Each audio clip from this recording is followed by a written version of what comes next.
Namaste everyone. Welcome once again to this auspicious Navratri day. All of these days we have been bringing these great stories brought out by Master Paramahansa Yogananda and Swami Kriyananda ji. Today also we'll listen to one of the very personal stories of Master Paramahansa Yogananda himself. We'll listen to the story of his mother's death and the mystic amulet. But before we start our session this evening, let us call out this prayer to Divine Mother herself to grace this session. Divine Mother, Heavenly Father, Friend, Beloved God, Great Masters, Jesus Christ, Babaji Krishna, Lahiri Mahashay, Swami Shri Yukteswar ji, Beloved Gurudev Paramahansa Yogananda ji, saints and sages of all religion, humbly we bow to you all. Divine Mother, this is your day, this is your life. Make your presence so tangible into our lives, into our hearts. Divine Mother, may thy love shine forever on the sanctuary of our devotion, and may we be able to awaken thy love in all hearts. We are thine, Mother, be thou eternally ours. Om Shanti, Shanti, Shanti.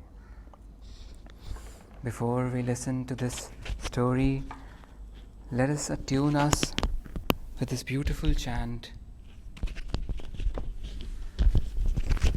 opening our hearts to the Divine Mother, calling out to her.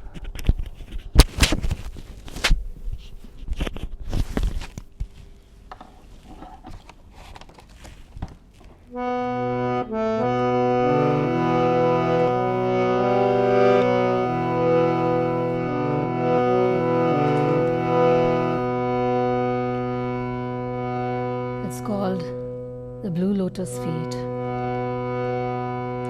Mujhe morbono bhramare shyama padoni kamale kali padoni kamale shyama padoni kamale and roses the way of my mind on the blue lotus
holding this beautiful form of Divine Mother,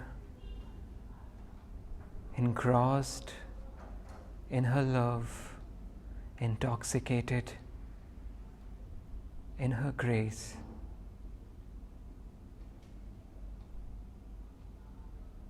Let us take a moment to feel her tangible presence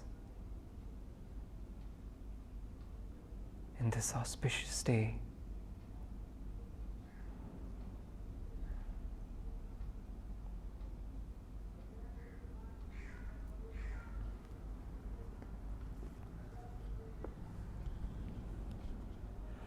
Let us now listen to this very touching, very personal story, perhaps one of the most touching story in the entire autobiography of Master Paramahansa Yogananda.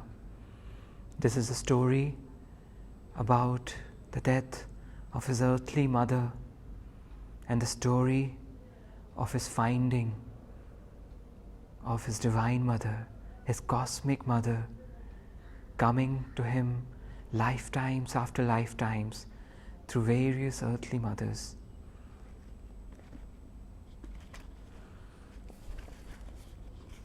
Let us listen to the story in Master's voice. I was in Bareilly on a midnight as I slept beside Father on the piazza of our bungalow. I was awakened by a peculiar flutter of the mosquito netting over the bed. The flimsy curtains parted, and I saw the beloved form of my mother. Awaken your father. Her voice was only a whisper. Take the first available train at 4 o'clock this morning. Rush to Calcutta if you would see me. The rat-like figure vanished. Father, father, mother is dying. The terror in my tone aroused him instantly. I sobbed off the fatal tidings. Never mind that hallucination of yours. Father gave his characteristic negation to a new situation.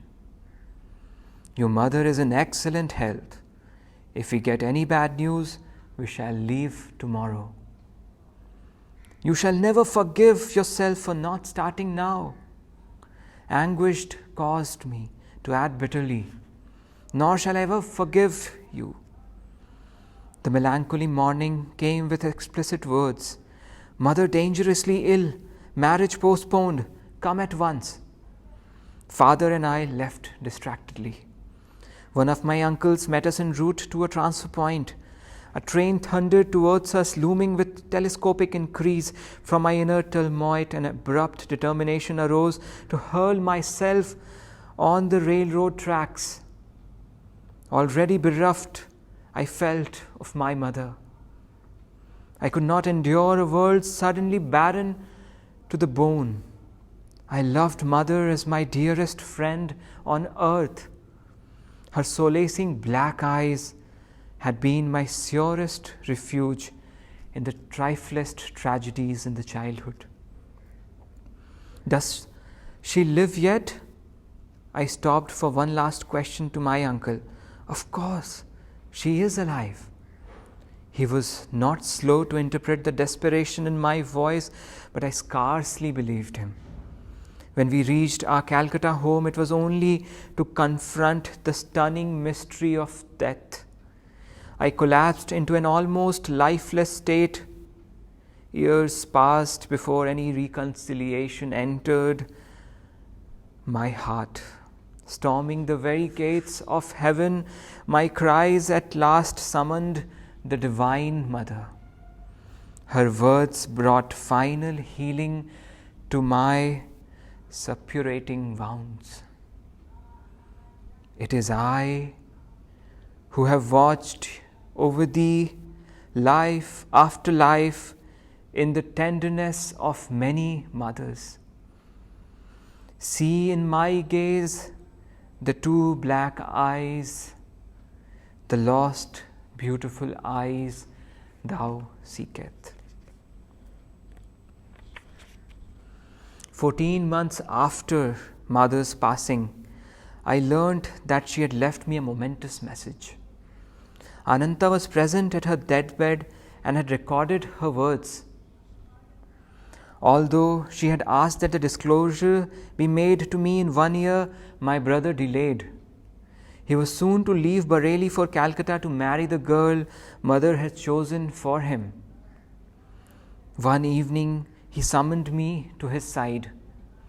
Mukunda, I have been reluctant to give you strange tidings. Ananta's tone held note of resignation. My fear was to inflame your desire to leave home, but in any case you are bursting with divine ardor. When I captured you recently on your way to the Himalayas, I came to a definitive resolve. I must not further postpone the fulfillment of my solemn promise. My brother handed me a small box and delivered mother's message. Let these words be my final blessing, my beloved son Mukunda. Mother had said, the hour is here when I must relate a number of phenomenal events following your birth. I first knew your destined path when you were but a babe in my arms.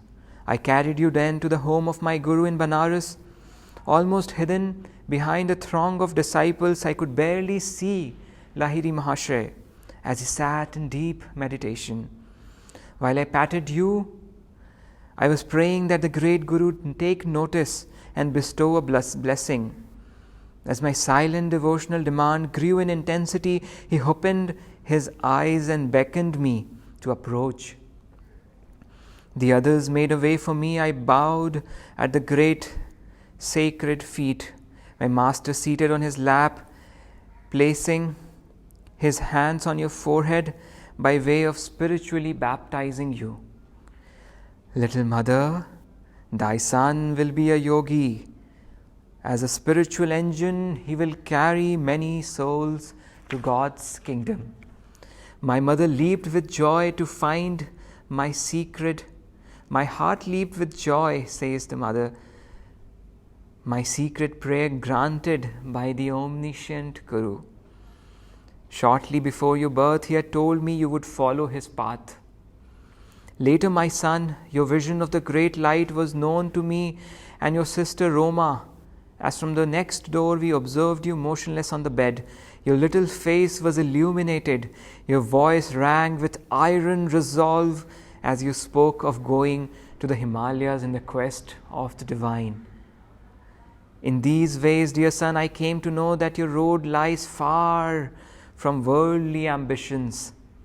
The most singular event my life brought further confirmation, an event which now impels my deathbed message. It was an interview with a sage in Punjab. While a family was living in Lahore, one morning the servant came precipitously into my room. Mistress, a strange sadhu is here. He insists that he see the mother of Mukunda. These simple words struck a profound chord within me. I went at once to greet the visitor. Bowing at his feet, I sensed that before me was a true man of God. Mother, he said, the great masters wish you to know that your stay on earth will not be long. Your next illness shall prove to be your last. There was a silence during which I felt no alarm, but a vibration of great peace. Finally, he addressed me again. You are to be the custodian of a certain silver amulet. I will not give it to you today to demonstrate the truth in my words. The talisman shall materialize in your hands tomorrow as you meditate. On your deathbed, you must instruct your eldest son Ananta to keep the amulet for 1 year and then to hand it over to your second son. Mukunda will understand the meaning of the talisman from the great ones. He should receive it about the time he is ready to renounce all worldly hopes and start his vital search for God. When he has retained the amulet for some years, and when it has served its purpose, it shall vanish. Even if kept in the most secret spot, it shall return whence it came. I proffered alms to the saint and bowed before him in great reverence. Not taking the offering, he departed with a blessing. The next morning, as I sat with folded hands in meditation, a silver amulet materialized between my palms. Even as the sadhu had promised, it made itself known by a cold, smooth touch. I have jealously guarded it for more than 2 years and now leave it in Ananta's keeping. Do not grieve for me, as I shall have been ushered by my great Guru into the arms of the Infinite. Farewell, my child. The cosmic mother will protect you. A blaze of illumination came over with the possession of the amulet. Many dormant memories awakened. The talisman, round and anciently quaint, was covered with Sanskrit characters. I understood that it came from teachers of past lives who were invisibly guiding my steps. A further significance there was indeed, but one does not reveal fully the heart of an amulet. How the talisman finally vanished amidst the deeply unhappy circumstances of my life, and how it was a loss, a herald of my gain, of my Guru, cannot be told in this chapter. But the small boy, thwarted in his attempt to reach the Himalayas, daily travelled far on wings of this amulet. Holding the vibrations of this story, this personal account of the life of Master, of the loss and gain of Cosmic Mother in his own life, let us open our hearts to feel the presence of Divine Mother on this auspicious occasion. Let us go into a very brief moment of silence.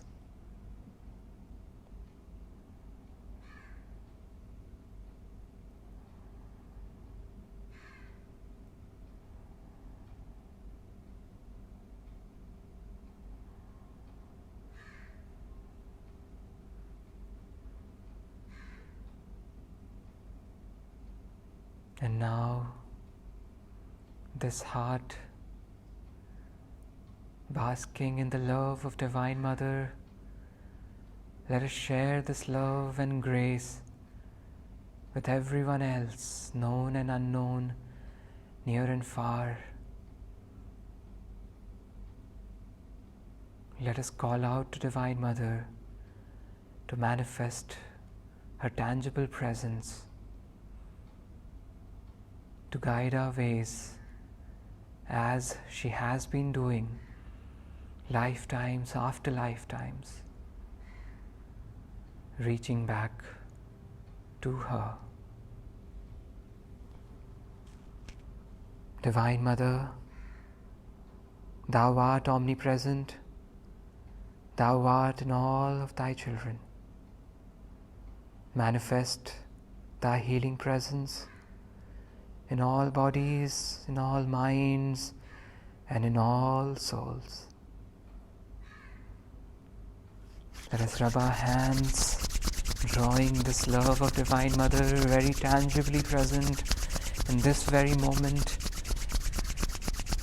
in this auspicious time. And let us share this blessing on chants of Om, penetrating into the ether, reaching out to every soul.